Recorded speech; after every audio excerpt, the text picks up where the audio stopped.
Hi everyone, welcome to this week's Bible study. Because it's Remembrance Sunday, we are looking at the story of when Jesus met a soldier and that soldier saw another soldier. And it is my favourite passage to look at on Remembrance Sunday, and I hope there's a lot to get out of it for our weekly Bible study as well.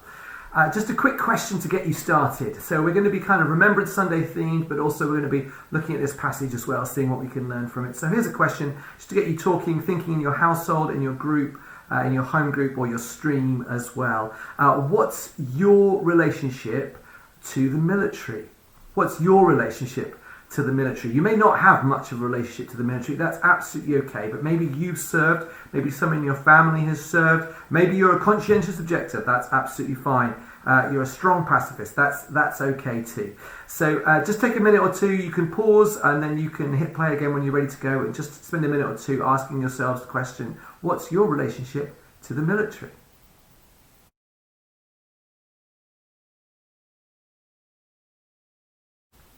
So my relationship to the military is that my members of my family and previous generations have served, particularly my grandfather on my mum's side, who was an officer in World War II and was one of the officers that liberated the Bergen-Belsen concentration camp, an event that he never spoke about for the rest of his life. And growing up at the boarding school, the school I went to, everybody, unless you were already a conscientious objector by that point, had to be part of the Combined Cadet Force, the CCF. As it was, I opted for the Navy, and so had about 3 or 4 years of going and camping. It was kind of like being in the Scouts. We got to stay on an aircraft carrier, so we got to come down. Probably would have come down to Portsmouth actually, and stayed on Invincible a couple of times. That was kind of cool. And obviously serving here, in a church like ours, in a community like this, we know we are got an incredible. Incredible relationship with current and previous serving members of our church, and just deeply grateful to God for them and for the history that our country has in this area. In our Bible study today, we're in Matthew chapter 8, verses 5 to 13. It's the story of when Jesus met the Roman centurion, when Jesus met a soldier. And as a soldier looked at Jesus, he saw another soldier. He saw heaven's soldier come to serve and sacrifice on our behalf. It's a really, really moving story, actually, when you dig into it. I find it a very moving story. I want us to have a quick look at the centurion for a moment or two, and then we're going to have a look at Jesus' response. You see, the centurion is a really interesting chap, and it's one of those stories whereby in just a few sentences we have this kind of really nuanced, interesting life sketched out for us. To be a centurion in the Roman army up to that point in human history, and probably for the best part of 1,000 years afterwards, would have been the most effective, the most effective, efficient military fighting force in the world.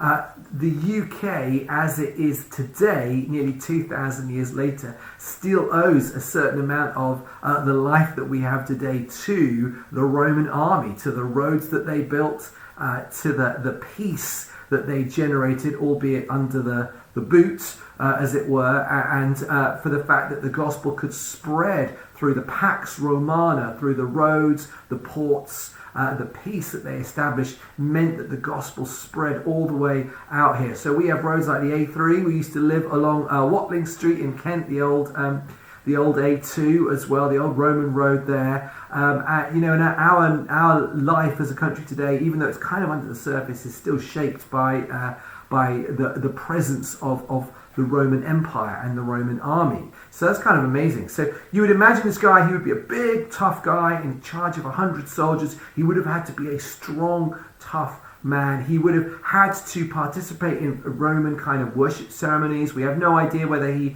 would have been a career soldier, whether he would have been looking forward to retirement back in Italy or not. We don't know very much about him. But what we do know about him is that something in him was drawn to the God of Israel. something in him was drawn. So we're told in Luke, that in Luke's account of this story, that he was a good man, that he contributed to the building of the synagogue. Unlike many kind of conquering, occupying armies, he was well thought of by the local community. So that in Luke, when he pitches up, they say to him, it's the local Jewish folks that say to Jesus, you should help this man. And if you think about how negatively Rome was viewed, we know it was they hated it. The Jewish folks hated being occupied, as anybody would be. They hated the fact that they were not free to worship God and to enjoy their own land. And we know that a few years later, about 68, 69 AD, they revolted against Roman occupation, an event which ended up very, very badly for everybody, with the complete destruction of Jerusalem and the temple. So we know they didn't like the Romans in general, but they liked this Roman. And it's so interesting, when in the story in Matthew, when he approached Jesus, and what had brought him to Jesus is what so often brings so many of us to Jesus, that in spite of our own reliance, self-reliance and our own resources, there was something going on in his life that he couldn't fix, that he couldn't deal with, which is someone close to him, someone dear to him, was ill and wasn't getting better. And it was that kind of coming to the end of himself that brought him to Jesus. And yet when he came to Jesus, and Jesus' response we'll have a look at in a minute, when he came to Jesus, and Jesus said, shall I come? He said this, he said, I do not deserve to have you come under my roof. And that's an amazing statement, because we kind of think, that's really humble and all of that. Well, it is really humble, but actually what it shows is that this Roman understood Jewish purity culture. He understood that there was no way a Jewish rabbi could have gone into a Gentile's house and without becoming unclean. So not only did this man, care, was he building their synagogues, he understood and respected their culture, which, let's be honest, was a bit weird. He understood it enough to be able to kind of participate in that culture and to be able to access it for himself. He said, there's no way that you, within the terms of your culture, that you could come into my house and yet just say the word. So this was somebody who Jesus, in other passages, would describe as a person of peace. Somebody whose heart was being prepared, where grace was already at work. And this passage really reminds me of what we looked at a couple of weeks ago when we looked at the passing the flame, of beginning to learn to pay attention to those people in whose lives God is already at work. So I'd love for you to have a think, and you can press pause and think and chat about this in your home group if you want to. Is when have you ever met anyone like this? I don't mean a soldier necessarily, although it could be. But have you ever met anyone and it just seemed like God was already at work in their life, that they were already opening up? There was just something already going on. Even though they didn't understand everything, there was just this openness that had been caused by life. When have you ever met anyone like this?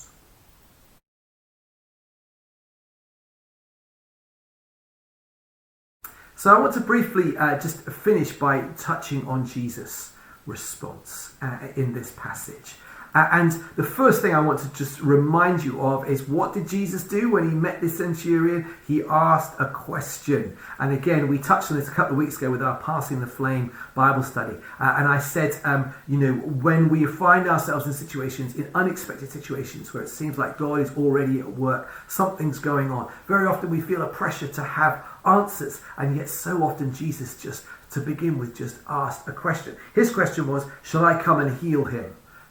Now, you can ask that question if you want to, if you're feeling that brave. The question you might want to ask is, can I pray for you? Can I pray for you? Can I just pray for you? And you can, as we said a couple of weeks ago, you can do it there and then, buy the courgettes in Asda, or you can just offer that and then take their answer and their request home with you. And as always, Jesus is interested in people. He's not so much interested in results.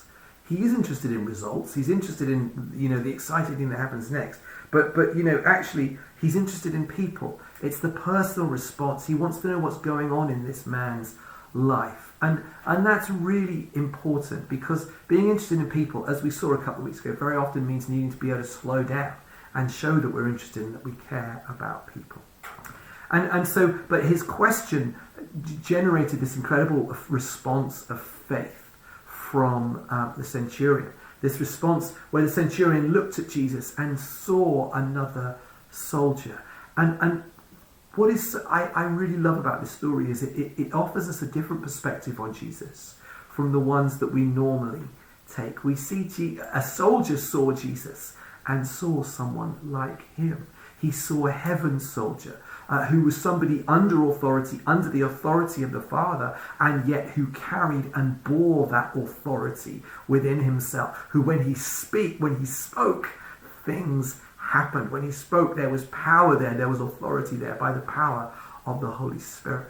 And when the soldier saw Jesus, he saw someone who knew what it meant to come and serve, who knew what it meant to come and sacrifice, and who would ultimately make that complete sacrifice of laying his life down for those he came to serve, for those he came to save.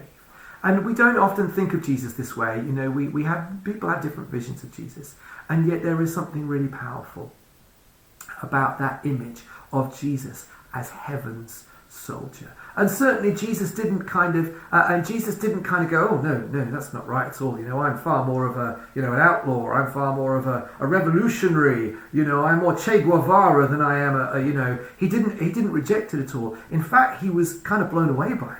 He saw in it a deep expression of faith from this centurion. He says, wow.